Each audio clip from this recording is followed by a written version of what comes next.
Hi everybody. Well, shake it up. I don't know how you're getting cold or sitting there. I was freezing sitting up here. So, okay, I'm going to sort of go in a whole lot of directions, so hold on to your seats because, yes, it's a big project, the whole thing that I'm doing.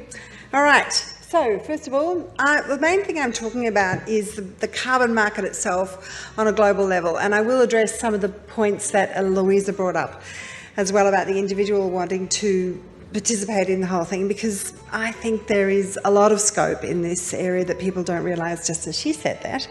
And so I've been trying to democratise the carbon market and make it possible for the individual, industry and institution. And I've got to tell you, that means you've got to be over everything. You've got to understand farming, all these different measurement models. How am I going to integrate them? How am I going to validate them? Oh my God, it's so full on. So let's start with the banks. About how Bloomberg is already writing that it's a $550 billion market. And I think that's probably underestimating it, but because they're really, as we just noticed in the last measurement, everyone's only measuring to 30 centimetres, but as earlier in Carbon Link proved the statistics, and I'm going to actually be showing a case study just briefly as well, it's really in the depth that you're going to get the real numbers that are being missed by this 30 centimetre measurement. But it's a really good place to start, and I have to tell you, there is so many methods out there. I call them the pots and pans of carbon. People are measuring with wavelengths being shed into the ground. They're measured with probes, with drones, with satellite, with there is just so many measurements, it's hard to even keep up with them. But some of the things that you have to understand is that the banks are now rating, they have to legally look at the risk profile of the mortgages and stuff on their books, and they're right now measuring carbon at 2,000 Australian dollars or £1,000 per CO2 tonne on their books. Now, this is a big factor when we're talking here at what the RF's $37 and we got up to $55. So the farmers are not being paid a lot, yet the reason they're doing this rating is because they're looking at crop failure and therefore mortgage failure across and all the other effects that can occur with that thing. And they're saying it's going to go up to 37,000 tonnes by 2050. So, you know, I think it's probably worth getting into. I will point out that I have been in the blockchain space for some time, and I have watched the crypto market. And whilst everyone goes on about all these problems in the measurement, you have to realise there is potential for the market to determine what's going to happen. And when they understand, and you can see, this is actually still a pretty small number of people compared to the number of people that are actually intimately, on a daily basis, tied into carbon, because everything you eat, everything you do is from carbon.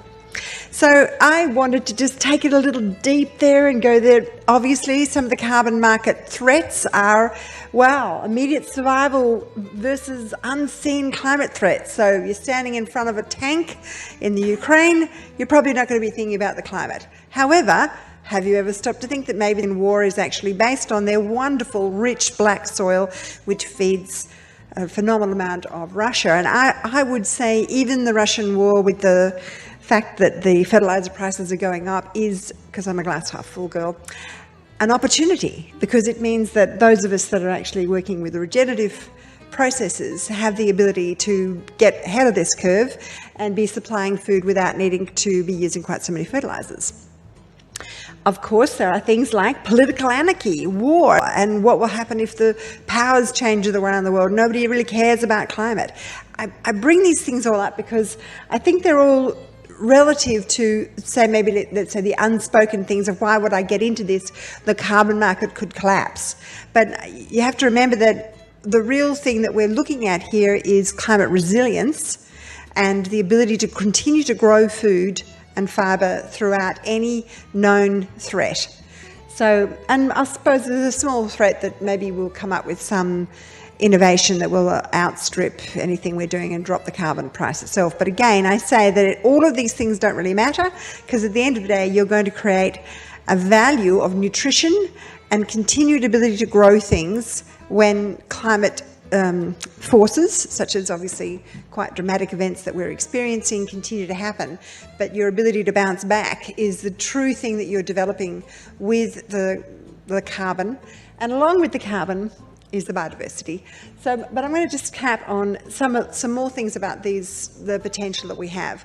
So, in Australia alone, we have the ability to sequester 1 to 3 gigatons. Now, there is no carbon capture thing out there that talks about more than a few thousand tons, let alone gigatons, of carbon per year.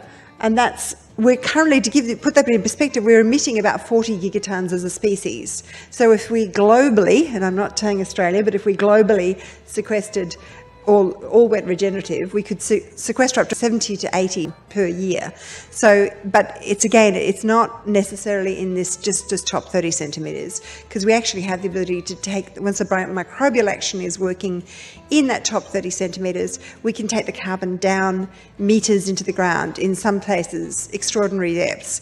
And that's really pertinent to where you are. Obviously in other areas it might only be 20 centimetres and you hit a rock pan. So you are very limited by what your soil is doing. And I would strongly recommend you get that looked at before you decide whether you want to enter a carbon project, because you will need to be measuring at depth, and I'm really advocating that. I really do see that we as Australia could lead the world with this. Even though we're a desert, we are a tremendously innovative people, and I see that's the way that we can move forward with it. And I think we can create food security with that in areas that are going to be seriously threatened as the weather and the temperatures continue to alter the ability to grow food in places. But I do think the biodiversity has to be the part of that equation. So in the middle of America, my family came from in Kansas, and my father, the owner of Pancake Parlour, was from 6 generations of wheat growing farmers, and it was the Dust Bowl of the 30s that he recognised as a family that had survived, that had caused the famine and the stock market crash that affected everybody. And right now there are dust storms occurring in Goodland, Kansas, which I'm going to next month. Haven't been there since I was 11 to talk to them. I think they're finally ready to listen to me after all this time. And that's actually a recent picture from last year of the dust storms going on there. And they're now actually saying they are likening them to the dust storms of the 1930s. So this picture also, superimposed over the top of it, is their projections about how many carbon credits will be wanted by 2050, by a factor of 100. But one of the things that I think is the flaw in the whole carbon process is the lack of inclusion of biodiversity as part of that metric.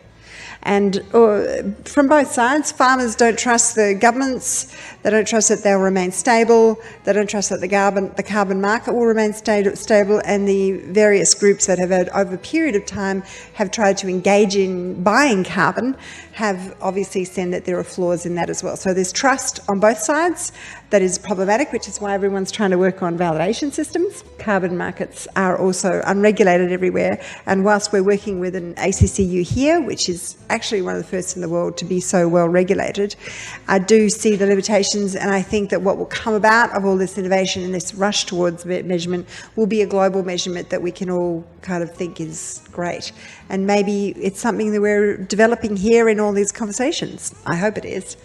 So, and I also believe that right now the return on carbon is too low, and part of the thing that we're trying to do at Urth is to actually get that price up around $100 to $150 a tonne, because I think that's really where the price starts to becoming interesting for farmers and for everyone to actually give up part of their land potentially from a yield point of view in that process to nature, and to put nature really on the bank balance.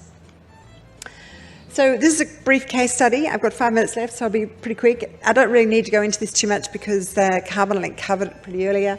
This is actually a farmer that I've been visiting since 1998, one of the first times I kind of got into this space.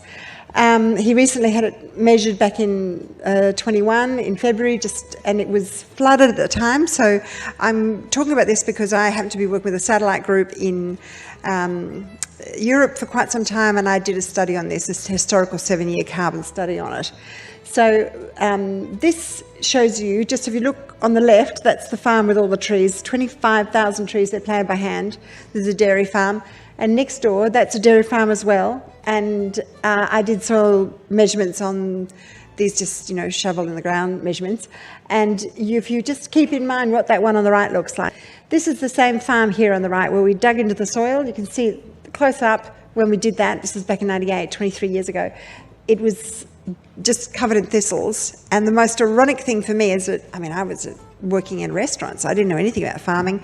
These guys said, well, we can't see anything different between this guy on the left, which is actually a beautiful bright green, and this. You can see, though, how friable, how broken down and cracked the soil is. This is after a 12-year drought. So the big thing in that is that as an irrigation system, the flood irrigation, these guys were using 4 times more water to get the same result, to be able to do dairy. So, and they were both going out of business because of the cost of water going up. So I did mention about the satellite. This is what we were working with. But this is the depth of a soil core, just in case any of you have never seen a soil core. This is one of the ones that we did out on a farm to do a transect testing against the satellites. And I just wanted to show you quickly. See on the left-hand side, those are the soil core measurements there. You see that red circle. There were 47,000 CO2 tonnes worth in the soil. And in the bottom 70, so that's the top 30 centimetres is 27,000 tonnes. The bottom 70 centimetres was another 20 tonnes. So if you were only measuring the top 30 centimetres, you're potentially missing on half of the amount of carbon you could get. So it still seems to be a much better idea to be working with meterage depths. And if you can go down 3 metres and you have a rig like the Carbon Link are now developing, measure 3 metres, the more you can measure, the more potential you have in your soil. I think Walter Jana was mentioning there are some soils that can go up to 20 metres in depth. So you really have to just look at what's the potential in the land that you're working with. But I wanted to show you, this was the satellite measurements that we did. We've got 2 minutes left. And we are, over that 7 years, it had only accrued 0.174 tonnes. But that's why I wanted to show you that it doesn't look like very much in that top 30 centimetres over 7 years. It's not easy to grow a lot of carbon. But they were doing like up to 10 times more than the people next door. And that's showing that the carbon was actually going down at depth. It wasn't doing much in the top because it had already got to that saturation point and it was really now going down. So I just really want to use that as a highlight of that. So the thing that we're doing in the solutions is, and you can come and talk to me because I am about out of time, is that we're really inviting the educated customer and providing a platform that will allow the individual to maybe only have a few cents, which is what Louisa was talking about, and use an Urth coin. I've actually already sold 50 Urth coins, and they were very excited to be able to have something that empowered them to choose the farmer, to filter out, things that they didn't want if they were vegan or whatever it was. So the point of our app is to try and empower the farmer and the buyer. The money goes directly between the two, and to provide a visual tool to be able to record all that.